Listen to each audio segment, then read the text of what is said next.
When a final ends, the cameras usually hunt for the gold confetti and the lifting of the trophy. But at MetLife Stadium, in the 2026 World Cup final, every lens was locked on the pitch long after the whistle blew, watching Leandro Paredes get dragged away by his own coaching staff after grabbing Eric Garcia by the throat. It was the ultimate snapshot of a team that had completely lost its mind, turning the grandest sporting spectacle on earth into an unhinged street brawl. For years, we've watched this Argentina team get shielded by soft calls, gifted rigged VAR decisions, and protected by lenient referees whenever things got tough. We sat through an entire tournament watching them wrapped in armor, while their dark arts were brushed aside as passion. But at MetLife Stadium, the plot armor finally shattered. The immunity expired, the free passes ran out, and justice was delivered to football's most protected villains. Argentina came into the World Cup final with a blueprint written in grease, blood, and intimidation. They didn't step onto that pitch to outplay Spain, they stepped onto that pitch to break them. They calculated that if they dragged the reigning European champions into the gutter, Spain's young prodigies would flinch, fold, and surrender. Instead, in front of 82,000 fans in East Rutherford and millions watching globally, Argentina's dirty tactics blew up in their faces in the most chaotic meltdown in international football history. Look at the numbers. They do not lie, but they do horrify. Argentina committed 28 fouls. They collected 5 yellow cards, 1 mid-match expulsion, and a post-game red card for outright assault. They spent a collective 14 whole minutes of actual ball and play time, standing over Spanish players, snarling, grabbing shirts, and physically intimidating referee Slavko Vincic. Now look at the other side of the ledger. Spain completed 742 passes. Argentina completed 182. And let's be honest about those 182 passes. Almost half were kickoffs after conceding or panicked clearances hoofed into the upper deck. Through 90 minutes of regulation time, Argentina failed to register a single shot on target. 0. That is not a World Cup final strategy. That is a hostage situation with a whistle. When a national team surrenders 80% of possession by design and averages a violent stoppage every 3 minutes, it is no longer tactical pragmatism. It is anti-football raised to an art form, a desperate ploy by a fading champion that realized it could no longer compete on skill alone. From the second minute, Lionel Scaloni's game plan was nakedly transparent. Prod, poke, and provoke until the opponent snaps. 4 minutes in, Gonzalo Montiel grabs Alex Baena by the collar on the halfway line and aggressively begs for a foul, setting the tone early. At 6 minutes, Alexis Mac Allister yanks Pedro Porro back on the edge of the box. By minute 8, Nicolas Tagliafico collapses to the grass at the slightest graze from Lamine Yamal, trying to bait the teenager. 14 minutes. Mac Allister goes flying in with an awful ankle-crunching tackle on Dani Olmo that somehow misses a booking. 5 minutes later, Cristian Romero ushers Baena off the pitch and stands directly over him, staring him down like a fighter in a weigh-in. By the 29th minute, Tagliafico is basically hanging off Yamal's back to haul him down, when Lautaro Martínez finally gets booked in the 41st minute for hacking down Mikel Oyarzabal on a break. Scaloni replaces him 2 minutes later just to keep 11 men on the pitch. In the second half, the intimidation turned into pure violence.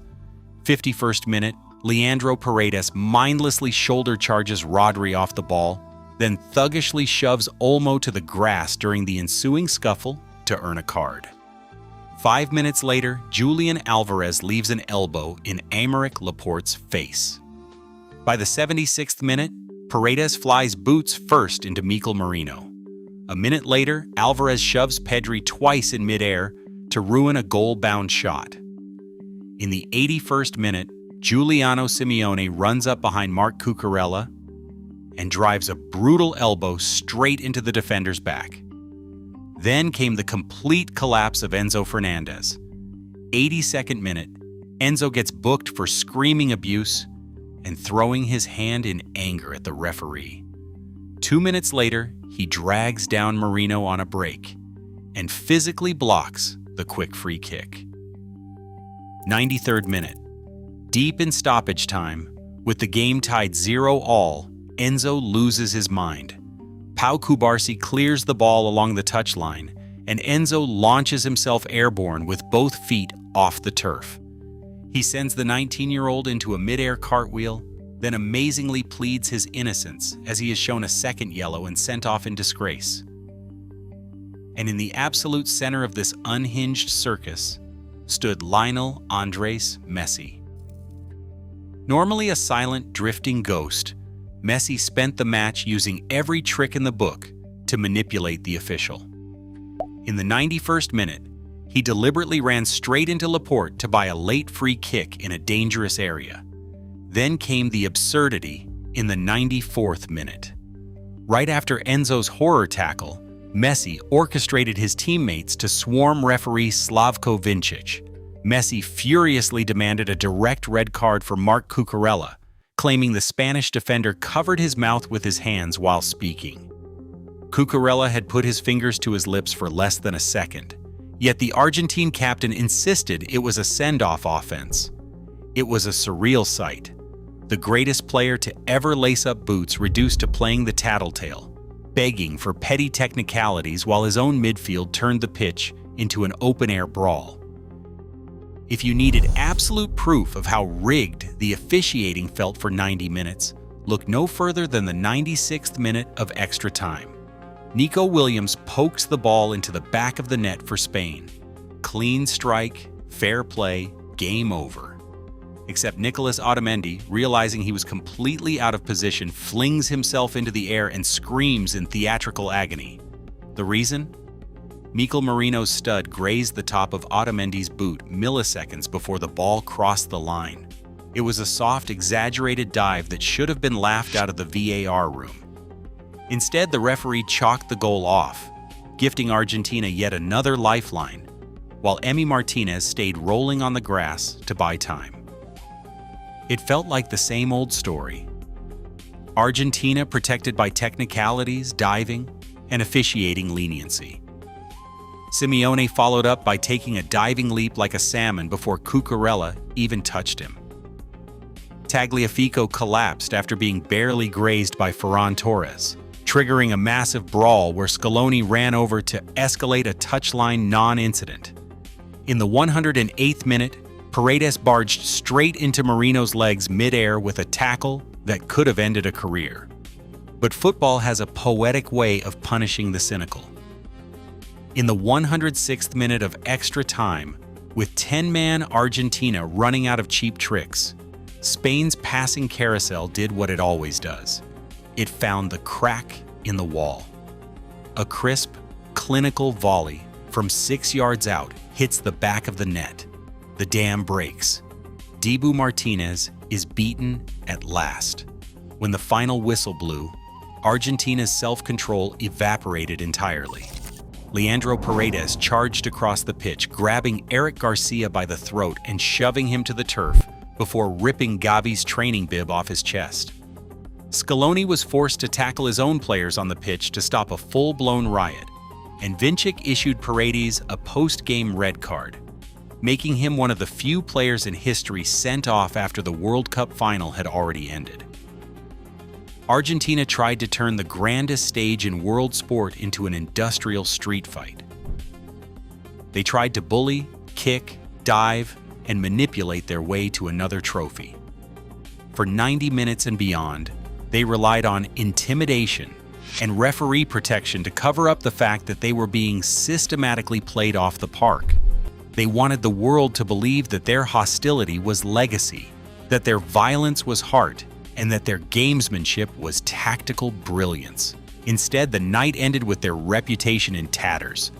By choosing chaos over courage, Argentina stripped away their own dignity, They left the pitch not as brave champions fighting to the death, but as broken bullies who couldn't handle being outclassed by a younger, purer side.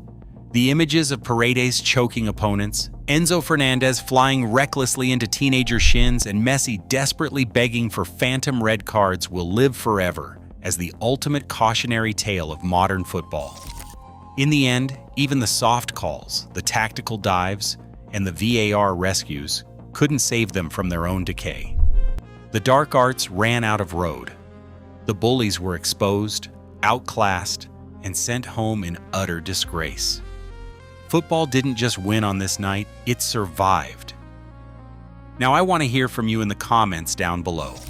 Which moment officially broke Argentina's sanity? Was it the soft VAR call that disallowed Nico Williams' 96th minute goal? Messi furiously demanding a red card for Cucurella, covering his mouth? Or Leandro Paredes grabbing Eric Garcia by the neck after the final whistle? Drop your pick in the comments, smash that subscribe button, and we'll see you next time on World Cup Time.